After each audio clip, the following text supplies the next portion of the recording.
Hey T. Girl, after this lockdown, we must go for lunch. I am down for lunch. You know I'm always down for lunch. So, what does your job as a content researcher entail? Being a content researcher at BBC Three encompasses so many different things, but I'd say my main tasks and duties are casting, so finding all different types of contributors for whatever project we're working on, getting involved with development, helping them, and then setting up shoots, so all the logistics, finding locations, and generally helping the director whilst on location. Why did you decide to become involved in TV production? I'm gonna be honest, don't tell anyone. I didn't know what TV production was. I didn't even know it existed. I didn't really think that there'd be massive teams behind shows, working on them, helping to make them. I was a contributor on camera. That job took me to London from the north where I live. And after that job, I realised I really liked the chatting to people. I liked the fact that there were so many things to get involved in and sort. And as a bit of a problem solver, I thought, do you know what? I'm going to give this a go. When did you make a start in your career? Looking back, I think I made a start on my career from university where I studied broadcast journalism. We were told to do some work experience and I chose a local radio station to go and work at. And they sent me on jobs, they sent me out to do reports, they sent me out to interview people. And after that I wrote for various magazines, I did work experience at radio stations. And then I found a job that was on camera for TV that took me to London. So I think really looking back, without even knowing, I'd already started trying to sort of get into my chosen path from university.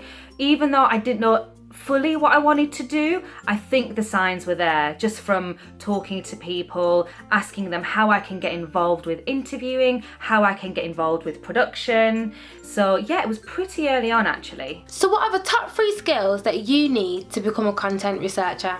I think the top 3 skills you need as a content researcher are having people skills. Now I know that term gets bandied around, but I think rather than having people skills and being able to talk to people, I think you need to be able to understand and be truly interested in someone's story and where they're coming from, because you have to chat a lot. Like, you gotta have chat for days. And not even just about the work, just about random things. You need to make people feel comfortable. You need to make people feel comfortable telling you things that are sometimes actually very personal.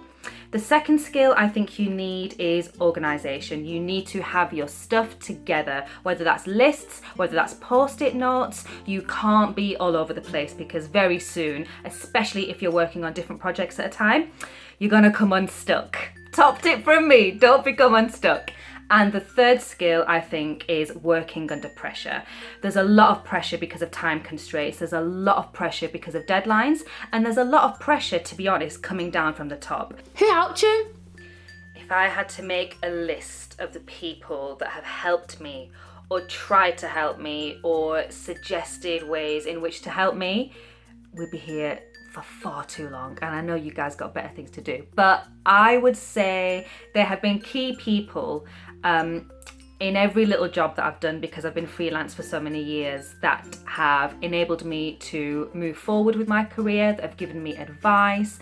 And I think if you work hard with a smile on your face as much as you can, you will find that naturally people want to help you. What's been one of your best career highlights or achievements so far? I'd say one of my biggest career achievements to date, and it was quite early on in my career actually, was interviewing N.Y.A.G and singing with Paloma Faith outside Parliament to raise awareness of youth unemployment. I can't sing, don't ask me to sing, but it was still pretty sick. What's been one of the biggest challenges of your career so far, and what did you learn from this? The biggest challenge for me has been being truthful with people about what I want. And I think especially if you're freelance, if you're going from job to job and each job is like 4 weeks long, it's quite difficult to be honest with series producers and directors and people that are hiring you about what you want out of the job, how you want to progress, and what that job is going to do for you. Quite often you'll just do it because it's work and it's money, and you know, if you're lucky there'll be really good career progression within it. But I think for me, the biggest challenge has been, oh, well, actually, I wanted to do this, but I didn't tell them. I wish I'd done that differently. So a piece of advice, know what you want and go for it. What's your ultimate career goal? My ultimate ultimate goal, my dream job would be carrying on in production, because I love talking to people, I love people's stories, and I love that buzz you get when you get someone on a show and they're sick and they're loving it. I also really enjoy going out on shoots, so carrying on with production, getting to assistant producer level, getting to producer level, but also on the side creating my own content where I'm on camera and I'm presenting, lifting the lid on stories that might not necessarily make it, lifting the lid on marginalised communities, talking to people that might not always have an opportunity to get their stories heard. So that would be my dream job. What advice do you have for young women who aspire to get into TV? I think because I've been in the industry for so long, I often talk to people that are coming in, and I like giving advice to people, and I can chat for days. So I'm just like, yeah, tell me when to stop, tell me when you've had enough advice. But I think the one piece of advice I would give to especially women trying to get into the industry or that are in the industry already is know your worth.